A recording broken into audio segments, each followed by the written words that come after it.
Oh my God. Welcome, welcome, welcome. I'm Catherine, and this is Off Topic with Catherine, where stories spill over, lessons get learned, life gets messy just like it should. My allergies. Siniyamas. Grab your coffee. We're going to need it today, and today we're going to go all Greek. And we're going to go off topic. Now, I have my little notepad here, and I'll explain why in a couple of minutes. Because today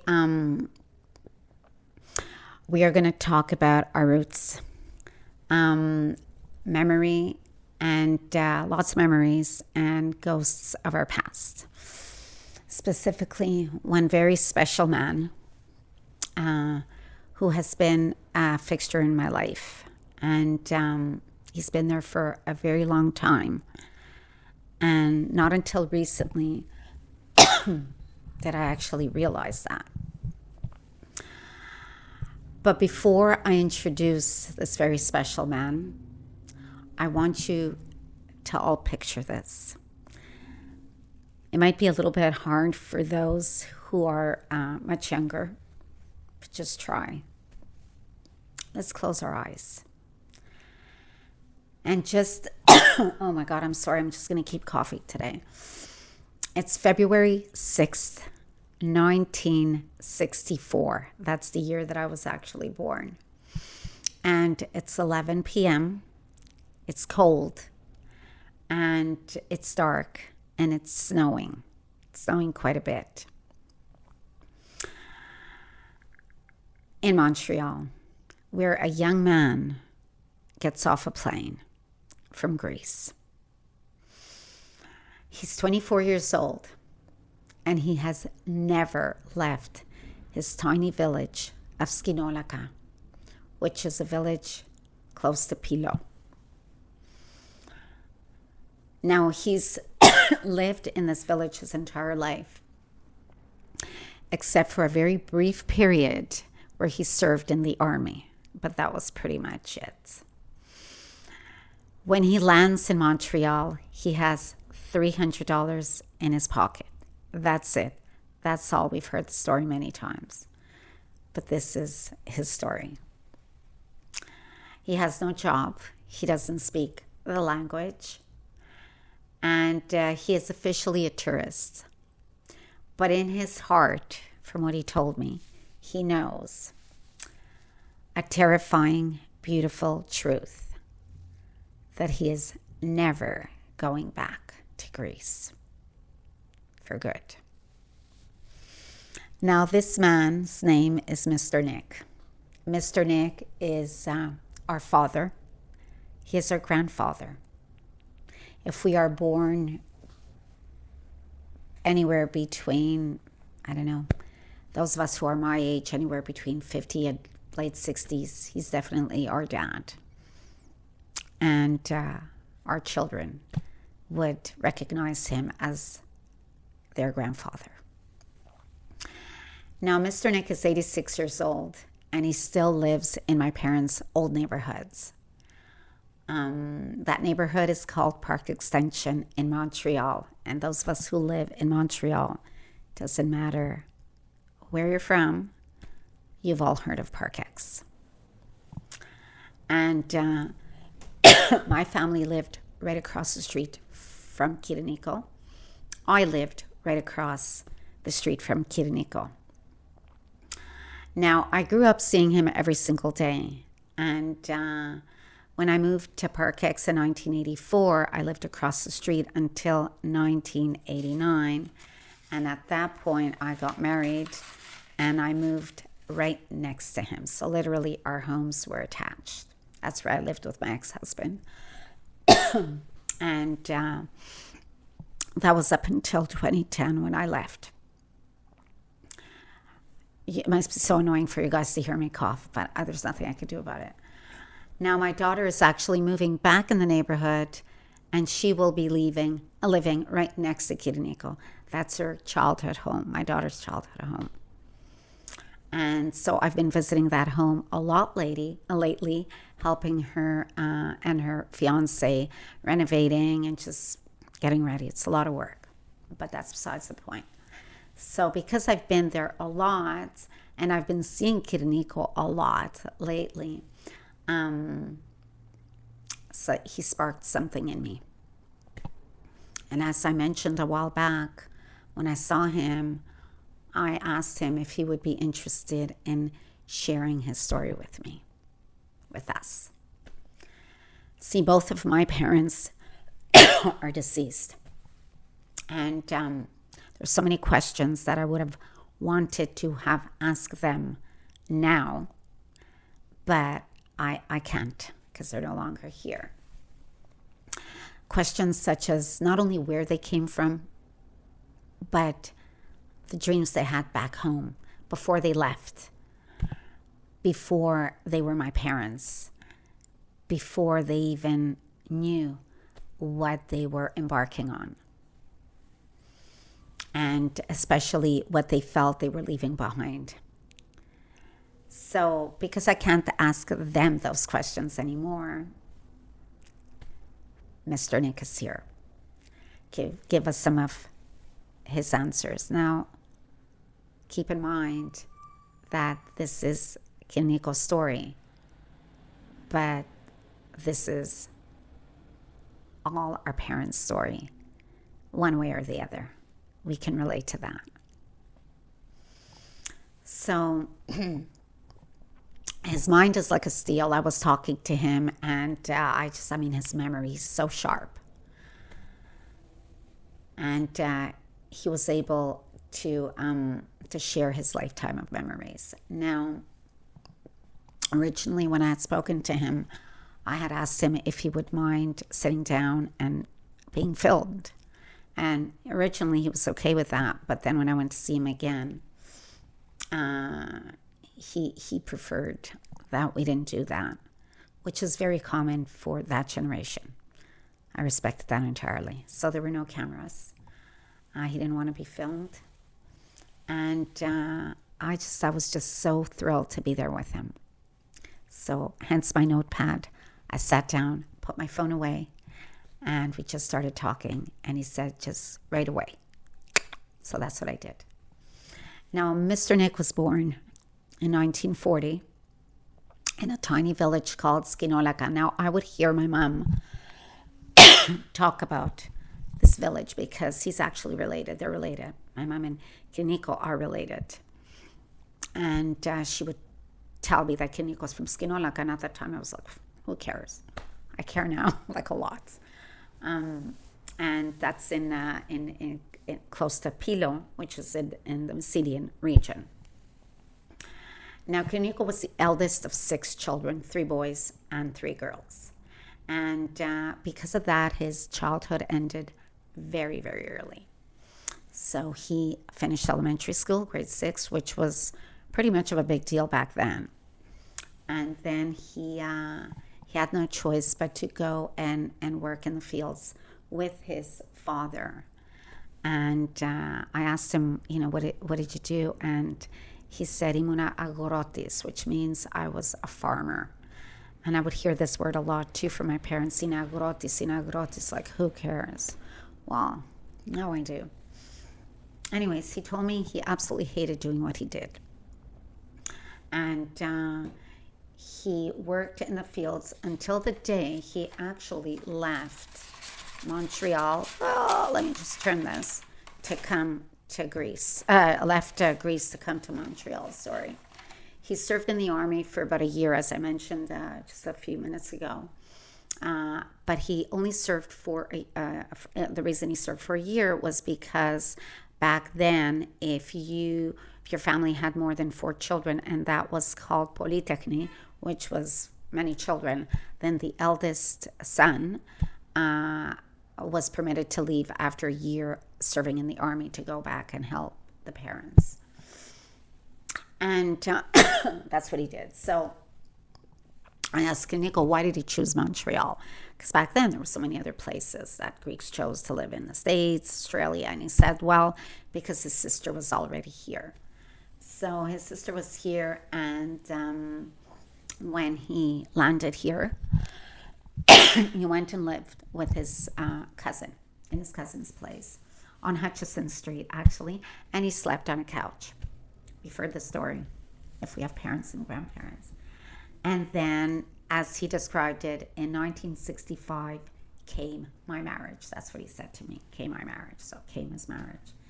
It was arranged, and he knew his future wife less than a month and met her less than a handful of times. She had already been to in Canada for 3 years, and she worked in a factory as a seamstress. She lived with her sister. Now, they rented a room in her sister's apartment, so her sister had an apartment, a 2-bedroom apartment, and her sister and her family lived in one of the bedrooms, and Schinolakka and his wife lived in another bedroom, and they sort of shared the common area. And at that time, they paid $55 a month, and this was 1965. Now, he wanted to come here, he wanted to get married, but also marrying his wife gave him legally he was allowed to work. Now, I asked Schinolakka, when you left Greece, did you ever think that perhaps you'd want to go back? And he said, never. I would never go back to Greece. And I asked him why, and he said, because the only opportunity I would have in Greece at the time was to be a farmer, an agroti. And he says, and I never wanted to do that. I also asked him if he remembered what his dreams were when he was growing up as a young boy and then as a young adult. And he said, I only ever had one dream in my life, and that was to leave the village, to leave Greece. And I said, okay, to leave the village, to leave, being a farmer, but how about going somewhere else in Greece, in the city? And he said that was an option. That was not an option. I was not allowed to leave my village and go work somewhere else in Greece. For him, on a personal level, he was not allowed to do that. If he was going to stay in Greece, he would have to be a farmer for the rest of his life. So he landed here, and his first job was finishing work as a cabinet maker. So finishing the woodwork on the cabinets, the whatever, sanding and polishing. And he said at that time, he earned $1.10 an hour, which actually I looked it up. It was the equivalent. It's the equivalent of almost $12 today. He worked there for about, I think, said 4 months, and then through word of mouth, he heard of another job that paid a lot more, paid $1.30 an hour. So he went there, and that job paid him $1.30. He worked 8-hour days, and his responsibilities there were cutting tickets off purses and cleaning. So cleaning the building. So he and his wife lived in that tiny rented room for 3 years, and that's where his son was also born. And that was in 1967. Eventually, they rented a bigger place, and his sister came along with them, and they all lived together once again, two families with children. They worked hard, and they worked all the time, and their little baby boy was being taken care of by his cousin, who also lived with them. So you can imagine quite a few people in a 4.5. Could we do that today? I don't know. You don't have to. We don't have to. Other people have to. Now, in 1970, he changed jobs again, and he started as an intern at an aluminum company in Lachine. And there he was making good money, he told me, really good money. He was making $1.75 an hour. And his eyes lit up. Now, he was working a grueling 12-hour shift, so from 6 p.m. to 6 a.m. nonstop, all the time, 5 days a week. And he stayed in that company until for 27 years, until the mid-90s. And he told me that's where he retired. And when he retired from that company in the mid-1990s, he was earning $16.25 an hour, which is roughly the equivalent of about $32 today. But again, back then, what is it I said? $16.25 bought you a lot more than what $32 an hour buys you today. You have to keep that in mind. So in 1973, his daughter was born. And that same year, his sister and Mr. Nick purchased a home, a fourplex together. So basically a building with 4 units. And that's where he still lives today. Eventually, he bought out his sister, and he and his wife and his family kept the building, and his sister moved somewhere else. Now, when Mr. Nick was telling me about his village, he said something that actually really struck me. He said that when he left his village in 1964, there were about 180 people there and roughly 25 houses. They had no TV, they had no electricity, they had no radio, they had absolutely nothing. And he said to me that he would hear about Canada and that they had electricity and a TV, and he couldn't understand what that was. Now, he didn't even know what that meant, actually. But I knew that just from hearing him say that to me, because my parents, especially my mom, would often talk about that. But Kiniko told me that when he heard that, he knew that in Canada, everything and anything was possible. Now, like I said, my parents have the same experience coming from the same part of Greece and a village themselves, especially my mom. Now, my mother, bless her soul, she was an educator. She was I think she had a grade 1 education. And I remember when she would share her stories with us, she actually thought that just think of this, that the train went, we'd ask her, where does the train travel? And she'd say, well, on the ocean. No idea. And when she first moved here, and my dad bought a TV, she was so terrified of the television. She had no idea what it was all about, that she actually wanted my dad to take it back. Now, that brings me to the next story, which is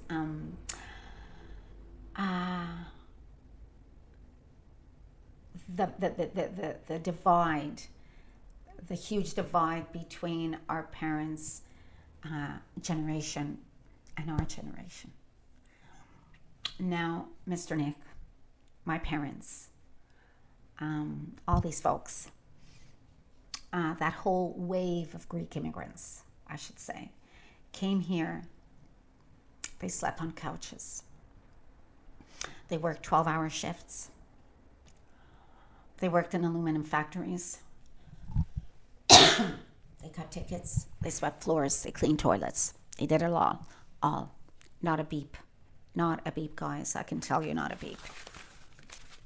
Now, but look at us now. Us meaning me, you, our children. My generation, and especially my children's generation. We are doing everything to go back. I know I am. In my immediate family, my daughter is. Her fiancé was not even Greek. To return to those roots, actually. We look at Greece today and we see this beautiful, simple lifestyle. At least what we see. Is that what actually exists? I don't know. I don't live there. I'll find out soon when I spend a lot more time there. But my daughter and her fiancé work remotely, and every single year they go to Europe for months. Just to live and to work there. And when I say months, I mean months. I don't mean a couple of weeks. And they absolutely love it. Now, again, is living there and visited there the same? Of course, we know that's not the same. But we know that for a short period, we experience a very different vibe, way of life, mentality. We want to experience the work to live mentality and not the live to work mentality that we've gotten accustomed to here in North America, most of us. And basically, we want to build that community. We want to feel part of that community.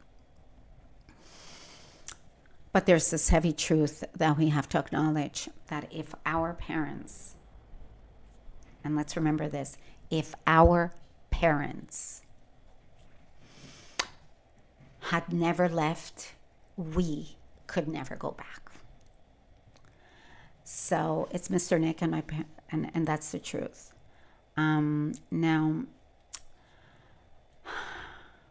how can we say this? How would we be able to afford this current nostalgia if our parents hadn't made all those sacrifices to come here? We wouldn't. And we can only enjoy the simplicity of Greece today, actually, because they did that heavy lifting that they did yesterday. Now, at one point in the interview, Mr. Nick pointed to a picture. Actually, I'll show you guys a picture on my Instagram of his youngest brother standing next to a lemon tree. Stood up, and he was very proud of it. And he also showed me a picture of his family home, and that's the home that his dad built for the family in 1945. Now, that home, Kirinico renovated. He told me spent over $100,000 over the course of the years to upgrade it. And he goes there every year. And this happened in 1983 when his dad passed away. He left him the house and the surrounding olive trees. Now, ask Mr. Nick, if you knew back then what you know now about Greece, would you have ever left? Because he's been there many times since. And he paused for a while and he said, if I knew then what I know now, I don't know if I would have left. He said, I don't know. I don't have that answer. I don't know. But he said he has no regrets having left. Canada gave him the life he dreamed of. He went back to visit 23 times. He visited family in Australia twice because he has family in Australia. A lot of Greeks moved to Australia as well during those years.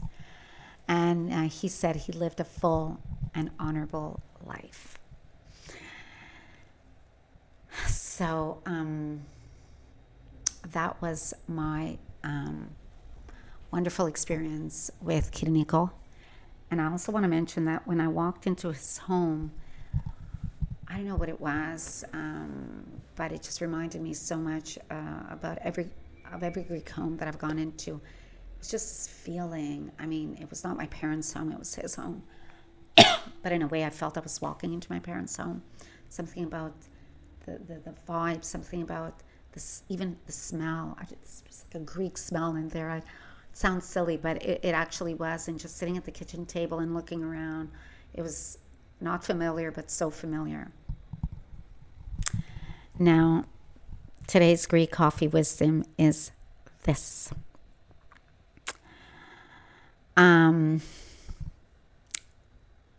This interview was actually a gift to myself. It really was a gift to myself. But I wanted to share it with everybody because many of us, including myself, like I said, didn't have a chance to ask our parents or our grandparents these very important questions that I was asking Kirinico. We were too young, too busy, all of the above, who knows. But suddenly we're older. I'm older. We're older. And the keepers of our history are now gone. Most of them. But if you still have some of them around, if there is still a Mr. Nick in your life, go sit down with them. Spend the time with them. Find the time and ask them all the questions that you have, because they will be more than pleased to share their story with you. And when we learn about their roots, our parents' roots, our grandparents' roots, we finally understand our own branches, where we come from, who we are, and maybe even where we're going sometimes. Thank you for listening to my podcast today. I am so thrilled and happy to have been able to share this story with you. And I'm going to have Greek subtitles for this, for all those Greek folks who would prefer to read it up in Greek. And just remember that life's a little better when you go off topic. Thank you. Ευχαριστώ, κύριε Νίκο.